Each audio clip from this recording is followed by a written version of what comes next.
இதுவரைக்கும் முதலமைச்சர் மு.க. ஸ்டாலின் அவர்கள் தன்னுடைய நிர்வாக தோல்வியை பத்தி பேசியிருக்காரா? பேசல. ஆனா பாஜக எம்பிக்கள் குழு ஏன் வந்தது என்றுதான் பேசிட்டு இருக்காங்க. இது எப்படி தெரியுமா இருக்கு?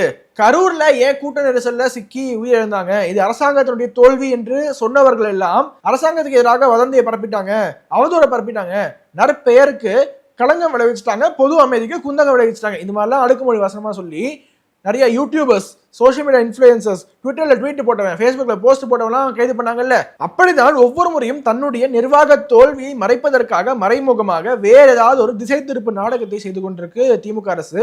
இந்த முறை பாஜக எம்பிக்கள் குழு ஏன் வந்தது? இதான் ரொம்ப முக்கியமான கேள்வி இல்ல.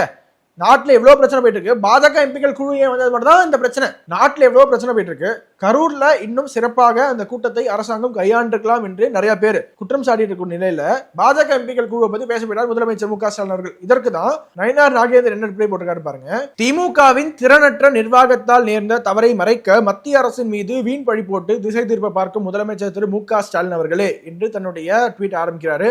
மேடை ஏறியதும் இயற்கை பேரிடர் ஏற்பட்ட போதெல்லாம் மத்திய நிதியமைச்சர் வந்ததும் இல்லை, நிதி தந்ததும் இல்லை என்று எந்த ஒரு அடிப்படையும் இன்றி வாய்க்கூசாது பொய் கூறும் முன் சிறிது வரலாற்று பக்கங்களை புரட்டி பார்க்கலாமே. கஜா புயல், மிக்ஜாம் புயலால் தென் மாவட்டங்களில் ஏற்பட்ட வெள்ளம் என பல்வேறு இயற்கை பேரிடர்களால் தமிழகம் அவதியுற்ற போதும் நமது நிதியமைச்சர் நிர்மலா சீதாராமன் அவர்கள் ஓடோடி வந்தது உங்களுக்கு மறந்து விட்டதா? பிரதமர் மோடி அவர்கள் ஆட்சி பொறுப்பேற்றது முதல் தற்போது வரை பேரிடர் நிதியாக தமிழகத்திற்கு சுமார் 13,000 கோடிக்கும் மேல் மத்திய அரசு ஒதுக்கியதை ஏன் மறைக்க பார்க்கிறீர்கள்? மழையிலும் புயலிலும் தமிழக மக்களோடு என்றும் உறுதுணையாக இருக்கும் எங்களுக்கு யாரையும் உருட்டி மிரட்டி கூட்டணிக்கு வர வைக்கவோ போலி நாடகங்களை அரங்கேற்ற வேண்டிய அவசியமோ இல்லை. ஒரே இரவில் கரூருக்கு விரைந்த நீங்கள் உங்கள் ஆட்சி பொறுப்பில் கண்ணுக்கெட்டும் தூரத்தில் இருக்கும் கள்ளக்குறிச்சிக்கும் வேங்கை வயலுக்கும் சிவகங்கைக்கும் இன்று வரை செல்லாதது ஏன்? அங்குள்ள மக்களின் கண்ணீரை விட கரூர் செல்வதனால் ஏற்படும் அரசியல் ஆதாயம்தான் தங்களுக்கு பெரிதாகி விட்டதல்லவா?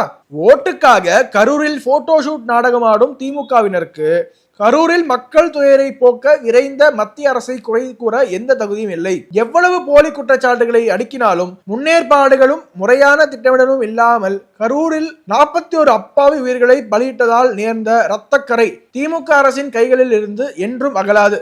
மக்களை வதைத்து மீண்டும் ஆட்சியேறும் தங்கள் பகல் கனவும் என்றும் பலிக்காது. இதை போட்டுட்டு நிதியமைச்சர் அவர்கள் தமிழகத்திற்கு ஒவ்வொரு முறையும் வந்திருந்த போது எடுக்கப்பட்ட புகைப்படங்களை ஷேர் பண்ணியிருக்காரு நயினார் நாகேந்திரன் அவர்கள்.